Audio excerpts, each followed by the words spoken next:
মাননীয় ভারপ্রাপ্ত চেয়ারম্যান দেশটার তারেক রহমান প্রত্যেকদিন বিভিন্ন বিভাগের সাথে উনি সাংগঠনিক মতবিনিময় সভা করছেন। কারণ ভারপ্রাপ্ত চেয়ারম্যান সাহেব দুদিন আগে একটা বক্তব্য বলেছে, কিন্তু বাংলাদেশের আগামী নির্বাচন কিন্তু খুব কঠিন নির্বাচন হবে, খুবই কঠিন।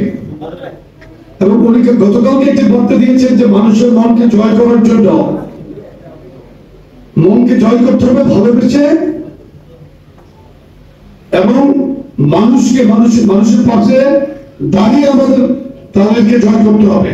দল কিন্তু অত্যন্ত জনপ্রিয় একটি দল বিএনপি, যেই দলের প্রতিষ্ঠাতা শহীদ রাষ্ট্রপতি জিয়াউর রহমান বাংলাদেশের স্বাধীনতা ঘোষক ছিলেন, সরাসরি রণাঙ্গনে যুদ্ধ করেছেন এবং বাংলাদেশের সবচাইতে দেশপ্রেমিক সাহসী একজন রাষ্ট্রনায়ক ছিলেন।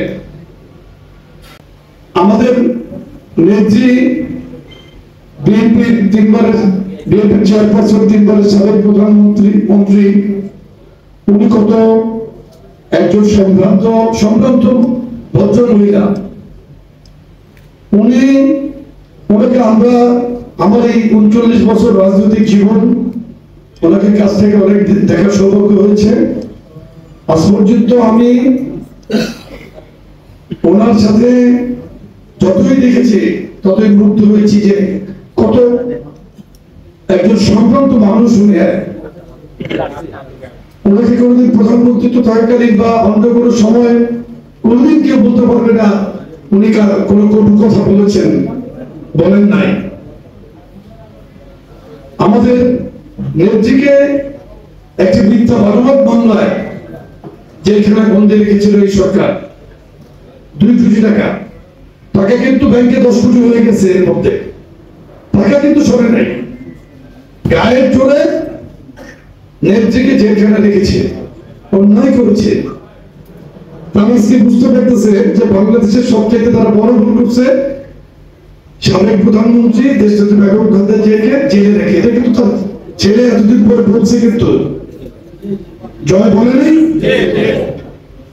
আমাদের নেত্রী কিন্তু অন্যায়ের সাথে কোনোদিন আপোষ করেন নাই। মূল বক্তব্য এটাই। আজকে এখানে কিন্তু আমি একটা জিনিস যেটা বলতে চাইছি যে রাজনীতি আপনাদেরকে বুঝতে হবে কোথায় কখন কি করতে হবে, কখন আপনি মিছিল করবেন, কখন স্লোগান দেবেন, কখন নির্বাচনী শোডাউন, প্রত্যেকটা জিনিসকে বুঝার মতো কিন্তু আপনাদের একটি বয়স রয়েছে। আর যুবদল যারা করেন তারা কিন্তু ছাত্র দলে রাজনীতি শেষ করে ম্যাক্সিমাম নেতৃত্ব দিয়ে এসে যুবদলের রাজনীতি করছে। একটি বড় দল, অনেক মানুষ, এখানে সকলকে নিয়ে আপনাকে আপনার দলকে এগিয়ে নিয়ে যেতে হবে। কিন্তু দলের চেয়ারপারসন বেগম খালেদা জিয়া ও ভারপ্রাপ্ত চেয়ারম্যান তারেক রহমানের নেতৃত্বে ফ্যাসিবাদী শক্তি আওয়ামী লীগের বিরুদ্ধে আমাদের লড়াই সংগ্রাম করতে হয়েছে। দীর্ঘদিনের আন্দোলনে অনেক নেতা কর্মী নিহত হয়েছেন, গুম হয়েছেন, হামলা মামলার শিকার হচ্ছেন। তারপরে তারা হতাশ হন নাই। আপনারা হতাশ হচ্ছিলেন? হন নাই।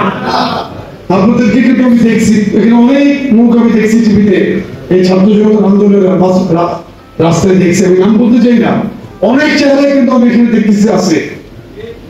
হতাশ ছিলাম না আমরা। এই জন্য শেষ দিন পর্যন্ত আমরা এই ছাত্র জনতার আন্দোলনের মাঝে আমরা থেকেছি। আর বিএনপি প্রথম থেকে এই আন্দোলনের সমর্থন দিয়েছে। বিএনপি বা ভারপ্রাপ্ত চেয়ারম্যান কখনোই দলের জন্য কোনো কিছু চাননি।